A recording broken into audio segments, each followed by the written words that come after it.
Not every scene deserves a sequel. Let's talk about something that is relatable to film, television, series, and to your real life. Sometimes if you're watching a movie or watching a television show, let's say, for instance, a movie, and the movie comes to the end and all the answers were brought there, everything was resolved, and the story is ended. Not every movie has to be a part two. Not every scene has to be a part two. In your real life, not every job you're working at has to continue. Everything's going to come to an end. There's going to be a point where you're going to move on. There's going to be a point where maybe you'll let go. There's going to be a point where you just don't want to be there anymore in a relationship. Everything comes to an end at some point. That, as humans, we have to understand. We live with that, and we know that. The same thing is true in the entertainment business as far as acting and directing. If you do a film and it turns out well, it doesn't necessarily need to be part 2, part 3, part 4, part 5, part 6, a franchise. Some franchises are planned in ahead, even series. Some series are set up to know, okay, we're going to go five seasons with this, or we're going to go 4 seasons, or you'll see this thing now, limited series. I'm going to be making some limited series here on YouTube that I know from the beginning. It's going to be, 6 episodes. It's going to be 10 episodes, and that's going to be it. I'm going to move on to something else. So I want you to get into that mindset that everything doesn't have to have a 10-year run. Everything doesn't have to be a part 2 or part 3 or a part 4. So that just is something that's relevant to, again, like I said, to your real life also. If you're in a bad situation, even if you're in a good situation, nothing's going to last forever. So realize that as you go forward in your career, in your personal life, do your best while you're there. Be responsible. Do your best acting job. Do your best writing job. Do your best directing. Prepare. Do your pre-production. Do your follow-up. Do your editing. Do the best you can while you're on that project, and then move on to the next one. Even in your real life, sometimes you will have to edit. Every situation you walk away from doesn't mean you failed. Look at it as you're editing. You decide, okay, yes, I worked at this job for 1 year. I don't like it. I want to do something different. I want to move forward and do it professionally. Give your 2 weeks notice. Give your 2 weeks notice and move on. Move on. Don't stay and make yourself miserable and make the other people around you miserable. Cut it short. Do it professional. I'm not just saying walk away and don't give any notice, but sometimes you treat your real life like if you're editing a project. You look at a scene and you spent a lot of money. You spent a lot of time. You spent a lot of special effects. Maybe it took you 3 days to shoot that scene, and you've edited that scene together, and you look at that scene in context to the whole 90-minute movie. And that scene doesn't make sense. That scene doesn't fit. That scene doesn't move the story forward. That doesn't move the project forward. That scene has to be cut. As an actor, that's happened to me a number of times. I've been in scenes in big movies and television shows, and once the show airs, I notice, hey, what happened to my scene? My scene was cut. And sometimes I can get in touch with someone and they'll say, oh yeah, the show was running a little bit too long, and we had to cut that scene. So it's frustrating. It's heartbreaking sometimes. And as an actor, you'll put a lot of work into that scene. You'll want to be in it to maybe use for your demo reel. You'll want your friends and relatives to see it because of some good work that you've done. And then all of a sudden that scene is cut. That happens. I remember years ago when I first moved to Los Angeles, I was in a feature film. I had an independent feature film. I had a pretty good size role, worked a number of days, and actually never saw the film at all. This was the early 90s. And probably about 6 months ago, this is like 30 years later, 6 months ago, I found the film on the internet. The director had never finished it. He spent a lot of money on it for an independent production, shot on 35 millimeter film. And it looked okay, but had never been polished and completely finished.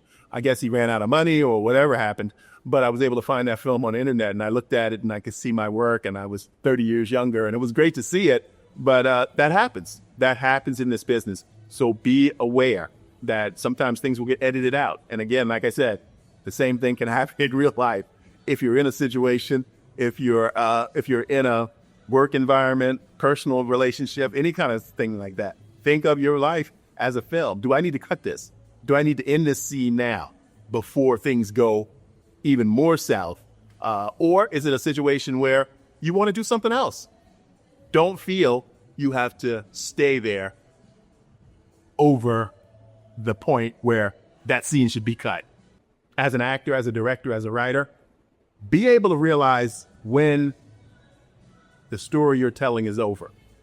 Even in life, when you're talking to people, especially if, for instance, in job interviews, they ask us to tell me about yourself. And you're the kind of person who can do that. And you start talking, and you have to learn a term that's read the room. As you talk, be aware of how the other people are listening, and be aware if they're still listening intently. Be able to edit your story in real time. Sometimes that was a skill that I always had to be aware of, because as you see in my YouTube videos, I can talk a lot. So I had to be aware that when I'm talking to someone in person and I'm telling a story, okay, do I tell the short version, the medium version, or the long version? So I learned that I always keep my mind aware of who's listening, and are they interested? Are they asking questions? Are they leaning in, or are they sitting back and checking their watch and looking over and taking a peek over at the clock to see when this guy's going to stop talking? So learn to edit in real life.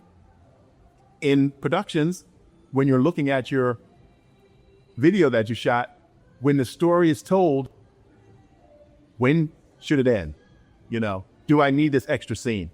Do I need to extend this point right here? Can that go? Can I cut from this shot to this shot and save, a minute? So be able to tell, and you learn by practicing. That's why this series of videos I talk about, shoot stuff on your cell phones, shoot stuff with friends and family, shoot stuff alone, and edit it together, and see how you can tell stories and learn to know when to stop, when to cut, when is the story over, when did I get my point across. Invest in new projects instead of, what's that term, beating a dead horse. If you're working on a project, and it's not going well, and I know this from firsthand experience, and it's not going well, you can tell. There might be a time when you might have to pull the plug. It's hard to say. It's hard to do. You spent months on this project. You shot with actors. You shot with actresses. You paid for locations. And you're sitting in the editing bay and you're putting it together, and it's just not working. It's just not good. It's just not a fair representation of your work. It's not something you're going to be proud of. And I've been in that situation many times. And sometimes I had to pull the plug. I had to say, this is not working. This is not going to go anywhere. So I do have projects that have still been on my shelf for years, that have never been completely finished, have never been released. And that just happens. That's just part of the business. Even if you go back into history, you'll see artwork from famous artists who are unfinished portraits. For some reason they decided, okay, I'm not going to finish this. This is not coming out the way I like. Let me just move on to something else. So that the same thing can happen to you. If you're working on a project, like I say, the way you're going to learn is by doing. And part of learning is coming to that point to say, this is not working. I need to go back, start over again. Let's scrap this and let's go back and start over again. Now, from an actor's point of view, one thing I'm going to say, and I said this in a lot of my videos in the past, and whenever it comes up, I say it again. If you're working with actors and they're working with you for free, and they have given you their time because they need these scenes for their reel to show their acting talent and to help them get other jobs, give them the raw footage. Make sure you be a respectable person and you give them the raw footage so they can have access to it. They can use it on their reel. You don't have to edit it. Just make the raw footage available to them. Tell them the truth. This project is not turning out the way I thought it would. I'm not going to finish it. Here's the raw footage. You can use it on your reel. Be the big person. Be the smart director, writer, producer, whatever aspect of it that you are in charge, and you can make those decisions. Make sure that the actors who worked for you for free get copies of the footage. It's happened to me, and the reason I'm so adamant about this is because it happened to me so many times over my 35-year career where I've worked for people for footage, for free. I spent my time, my own money, worked on their project, because if I tell someone I'm going to do it, I do it. And then they never finish the project, and then they will refuse to give you the footage. It gets me mad when I even just talk about it. But so you don't be that person. You do not be that person. You respect your actors. You hired them for a reason because you thought they had some level of talent, and they were working for you because they wanted to get the experience, and they want that footage to see it. Even if they don't use it, let them have that decision to have the footage, look at it, and decide do they want to put this on their reel or not. So again, I'm going to get off my soapbox about that, but don't worry, I'll get back on it again, because every time it comes up, I want to say that I want all new directors, writers, producers of independent projects, even if you're doing something for YouTube, you're doing something for television, doing something for the network, the actors deserve to get a copy of their work. That's why they're doing it. The copy of the work is what they need to continue to build their career. A demo reel is a priceless resource for an actor or an actress. So don't keep the footage from them. Give them the raw footage. You don't have to edit it. Just give them a copy of it and let them deal with the editing. Be honest, be upfront, and follow through when you tell someone, copy and credit. And if it ultimately ends up not being any credit because you're not going to finish the project, give them their copy. Don't be that person. I'll see you in the next one.